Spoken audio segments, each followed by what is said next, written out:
ನಮಸ್ಕಾರ, ವನಶ್ರೀ ಚಾನಲ್ಗೆ ಸ್ವಾಗತ. ಹೊಸ ವಿಡಿಯೋ ತಂದಾಯಿತು. ಬನ್ನಿ ಇವತ್ತು ಭಾರ್ಗವಿ LLB ಈ ಸೀರಿಯಲ್ ಹೇಗೆ ಮೂವ್ ಆಗ್ತಿದೆ, ಏನು ಸ್ಟೋರಿ ನೋಡೋಣ ಬನ್ನಿ.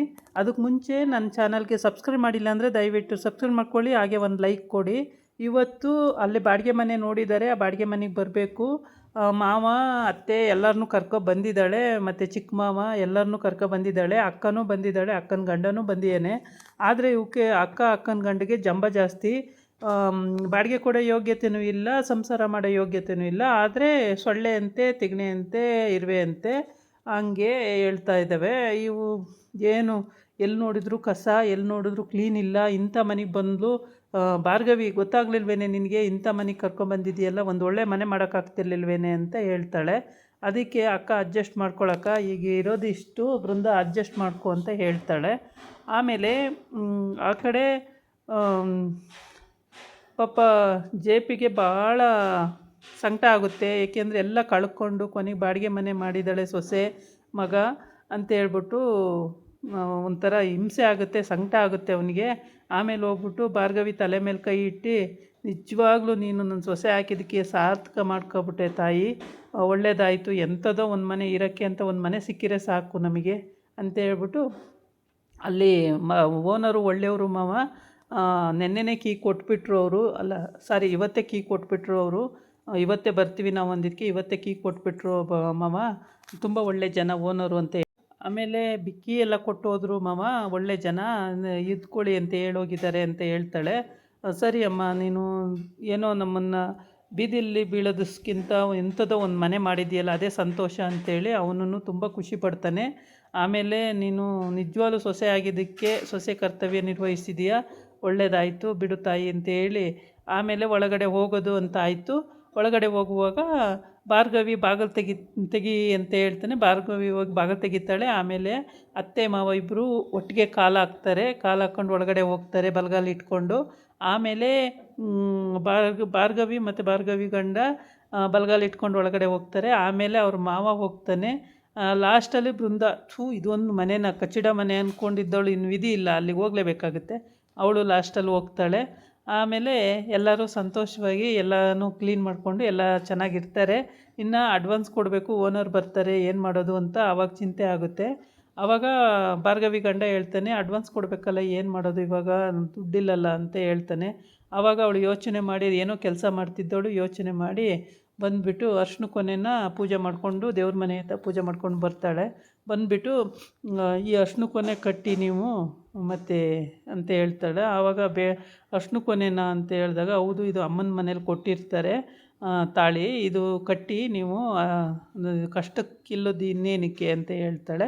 ಆವಾಗ ಅವನು ಅರ್ಶಿನ ಕೊನೆ ಕಟ್ಟುತ್ತಾನೆ. ಆಮೇಲೆ ಸರ ಬಿಚ್ಚಿ ಕೈ ಕೊಟ್ಬಿಟ್ಟು, ಅಡ್ವಾನ್ಸ್ ಕೊಡೋದಕ್ಕೆ ದುಡ್ಡು ಆಯಿತು, ಇನ್ನೇನು ಯೋಚನೆ ಇಲ್ಲ ಅಂತೇಳಿ, ಸ್ವಲ್ಪ ಸಾಮಾನಕ್ಕೆಲ್ಲ ಲೀಸ್ಟ್ ಕೊಡ್ತೀನಿ, ಎಲ್ಲ ಸಾಮಾನನ್ನು ತೊಗೊಂಡು ಬನ್ನಿ ಅಂತ ಹೇಳ್ತಾಳೆ.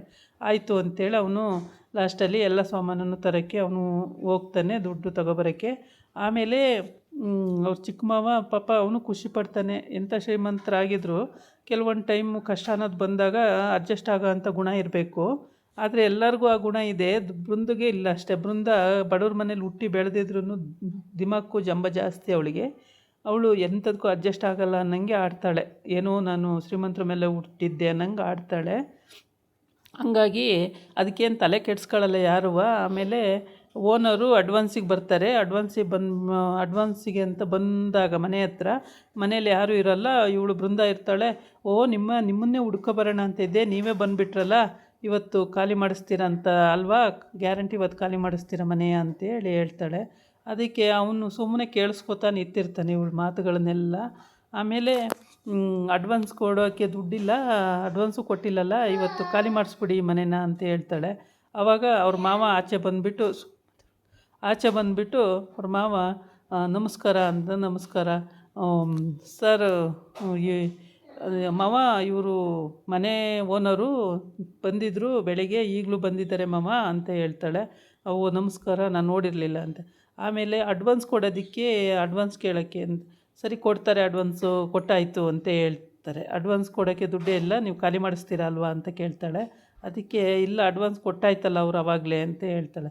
ಹೌದಾ, ಅಡ್ವಾನ್ಸ್ ಕೊಟ್ಬಿಟ್ರಾ, ಅಯ್ಯೋ ದೇವ್ರೇ ಹೆಂಗಪ್ಪ ಈ ಮನೇಲಿರೋದು ಅಂತ ಅವಳು ಅನ್ಕೋತಾ ಇರ್ತಾಳೆ. ಅಷ್ಟೊತ್ತಿಗೆ ಅವ್ರ ಮಾವ ಇವಳು ಮಾತಿಗೆಲ್ಲ ತಪ್ಪು ತಿಳ್ಕೊಬೇಡಿ, ಇವಳು ನನ್ನ ಸೊಸೆ, ಇವಳು ಮಾತಿಗೆ ತಪ್ಪು ತಿಳ್ಕೊಬೇಡಿ ನೀವು, ಸಾರಿ ಇವಳ ಬಗ್ಗೆ ಇವಳು ಮಾತಾಡಿರೋದಕ್ಕೆಲ್ಲ ನಾನು ಸಾರಿ ಕೇಳ್ತೀನಿ, ದಯವಿಟ್ಟು ಏನು ತಪ್ಪು ತಿಳ್ಕೊಬೇಡಿ ಅಂತ ಹೇಳ್ತಾನೆ. ಆಮೇಲೆ ಇಲ್ಲಿ ಒಂದು ಸಮಸ್ಯೆ, ಎರಡು ಸಮಸ್ಯೆ ಇವಳು ಹೇಳೋದು, ಅವ್ನು ಜೆ ಪಿ ಬರೋಕ್ಕಿಂತ ಫಸ್ಟೇ ಹೇಳಿರ್ತಾಳೆ, ಇಲ್ಲಿ 3-4 ಸಮಸ್ಯೆ ಇದೆ, ಈ ಸಮಸ್ಯೆ ಬಗೆಹರಿಸೋದು ಯಾರು, ಇದು ಅಲ್ಲಿ ಕ್ಲೀನ್ ಇಲ್ಲ, ಇಲ್ಲಿ ಕ್ಲೀನ್ ಇಲ್ಲ ಅಂತ ಎಲ್ಲ ಓನರ್ ಹತ್ರ ಹೇಳಿರ್ತಾಳೆ. ಓನರ್ ಅದನ್ನೆಲ್ಲ ಕೇಳಿಸ್ಕೊಂಡು ಸುಮ್ಮನೆ ನಿಂತಿರ್ತಾನೆ. ಆಮೇಲೆ ಇವಳು ಬಂದ ತಕ್ಷಣ ಮಾವ ಸಾರಿ ಕೇಳಿ ಕೈ ಮುಗಿದು, ಅವಳು ಮಾತಾಡೋದಕ್ಕೆಲ್ಲ ನೀವು ತಲೆ ಕೆಡ್ಸ್ಕೊಳಕ್ಕೆ ಹೋಗಬೇಡಿ, ಎಲ್ಲದೂ ಚೆನ್ನಾಗಿದೆ, ನಮಗೇನು ತೊಂದರೆ ಇಲ್ಲ ಅಂತ ಎಲ್ಲ ಹೇಳ್ತಾನೆ. ಆವಾಗ ಹೌದಾ ಸರಿ, ಇವಳನ್ನ ಮಾತ್ರ ಎಲ್ಲೂ ಬಿಡಬೇಡಿ, ಇವಳು ಇವತ್ತೇ ಖಾಲಿ ಮಾಡಿಸ್ಬಿಡ್ತಾಳೆ ಮನೇನ, ಇವಳು ಮಾತುಗಳು ಸರಿ ಇಲ್ಲ ಅಂತೇಳಿ ಓನರ್ ಬೈದು ಹೋಗ್ತಾನೆ. ಆಯಿತು ಬೇಜಾರು ಮಾಡ್ಕೋಬೇಡಿ ಅಂತ ಮಾವ ಹೇಳ್ತಾನೆ. ಆಮೇಲೆ ಇವಳು ತಾಳಿ ಕಟ್ಟಿಸ್ಕೊಂಡು ಸರ ಕೊಟ್ಟು ಅದು ಅಡ್ವಾನ್ಸ್ ಎಲ್ಲ ಕೊಟ್ಟಾಯಿತು, ಎಲ್ಲ ಆರಾಮಾಯಿತು. ಇವಾಗೇನು ತೊಂದರೆ ಇಲ್ಲ. ಮನೆಗೆ ರೂಮಲ್ಲಿರ್ತಾರೆ.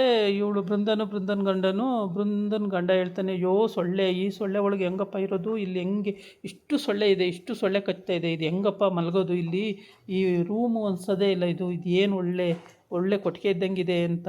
ಆಮೇಲೆ ಬೃಂದ ಹೇಳ್ತಾಳೆ, ಇದು ನಿಜವಾಗ್ಲೂ ಎಷ್ಟು ಕಚ್ಚಡವಾಗಿದೆ ಅಂದರೆ ಇಲ್ಲಿ ಹೆಂಗಪ್ಪ ನಾವು ಕಾಲ ಹಾಕೋದು, ಇಲ್ಲಿ ಹೆಂಗೆ ಊಟ ತಿನ್ನೋದು, ಹೆಂಗಿರೋದು, ಹಿಂಗೆಲ್ಲ ಮಾತಾಡ್ತಾಳೆ. ಆಗ ಭಾರ್ಗವಿಗೆ ಕೋಪ ಬಂದು ಭಾರ್ಗವಿ ಹೇಳ್ತಾಳೆ, ನಮ್ಮ ಅಪ್ಪನ ಮನೇಲಿ ಹೆಂಗಿದ್ದಿದ್ದು ಅಂತ ಮರ್ತೋಯ್ತಾ ಬೃಂದ ನಿನಗೆ, ಅದನ್ನು ನೋಡ್ಕೊಂಡು ನೀನು ಬದುಕೋದು ಕಲಿ ಅಂತೇಳಿ ಓನರು ಬೈದು ಹೋಗಿರ್ತಾನೆ. ಓನರ್ಗೂ ಸಿಟ್ಟು ಬಂದಿರುತ್ತೆ. ಓನರೂ ಇವಳನ್ನ ಎಲ್ಲೂ ಮಾತಾಡೋಕ್ಕೆ ಬಿಡಬೇಡಿ, ಇವಳು ಮಾತಾಡಿದ್ರೆ ಮನೆ ಹಾಳಾಗೋಗುತ್ತೆ, ಮನೆ ಒಡೆದಾಕ್ತಾಳೆ ಅಂತೇಳಿ ಬೈದು ಹೋಗಿರ್ತಾನೆ. ಆದ್ರೂ ಇವಳು ತಿದ್ಕೊಳ್ಳೋದೇ ಇಲ್ಲ, ಯಾಕೆ ಹಂಗೆ ಮಾತಾಡಿದ್ರು ಅಂತೇಳಿ. ಮಾವ ಸಾರಿ ಕೇಳ್ತಿದ್ರೆ ಮಾವನ ಮುಖ ನೋಡ್ತಾಳೆ, ಮಾವ ಏನಕ್ಕಪ್ಪ ಇವ್ರ ಹತ್ರ ಸಾರಿ ಕೇಳ್ತಾವ್ರೆ ಅಂತ ಹೇಳ್ಬಿಟ್ಟು, ತಪ್ಪಾಯಿತು ನನ್ನ ಸೊಸೆ ಪರವಾಗಿ ನಾನು ಸಾರಿ ಕೇಳ್ತಾಯಿದ್ದೀನಿ ಅಂದರೆ ಏನಕ್ಕೆ ಸಾರಿ ಕೇಳ್ತಾರೆ ಮಾವ ಅಂತೇಳಿ ಮುಖ ನೋಡ್ತಾಳೆ. ಇಂಥವಳು ಇವಳು ಭಾಳ ಕ್ರಿಮಿನಲ್ ಮೈಂಡ್ ಇವಳದು ಸ್ವಲ್ಪ ಇವಳು ಹತೋಟಿಗೆ ತರಲಿಲ್ಲ ಅಂದರೆ ಇವಳನ್ನ ಹಿಡಿಯೋದು ಭಾಳ ಕಷ್ಟ ಇದೆ. ಇನ್ನು ಕಾಲ ಹೋಗ್ತಾ ಬುದ್ಧಿ ಕಲಿತಾಳೆ ಅನಿಸುತ್ತೆ. ಇವಾಗ ಭಾರ್ಗವಿ ಮತ್ತು ಅವಳ ಗಂಡ ಪಾರ್ಥ ಇಬ್ಬರು ಸೇರಿಕೊಂಡು ಹೆಂಗೋ ಜೀವನ ಮಾಡೋಣ, ಎಲ್ಲರನ್ನೂ ಸಾಕೊಂಡು ಹೋಗೋಣ ಅನ್ನೋದು ಅವ್ರ ಭಾವನೆ ಇದೆ. ಆದರೆ ಇವಳು ಗಂಡ ಭಾಳ ಆಡ್ತಾರೆ. ನನಗನ್ಸೋ ಪ್ರಕಾರ ಅವರಿಬ್ಬರನ್ನು ಬೇರೆ ಕಳಿಸ್ಬಿಟ್ರೆ ಇವರು ಆರಾಮಾಗಿ ಎಷ್ಟು ಜನ ಇರ್ಬೋದು, ತುಂಬ ಚೆನ್ನಾಗಿ. ಇದಾಗಿತ್ತು ಇವತ್ತಿನ ವಿಡಿಯೋ. ನಾಳೆ ಇನ್ನೊಂದು ವಿಡಿಯೋ ಜೊತೆ ಬರ್ತೀನಿ. ನಮಸ್ಕಾರ.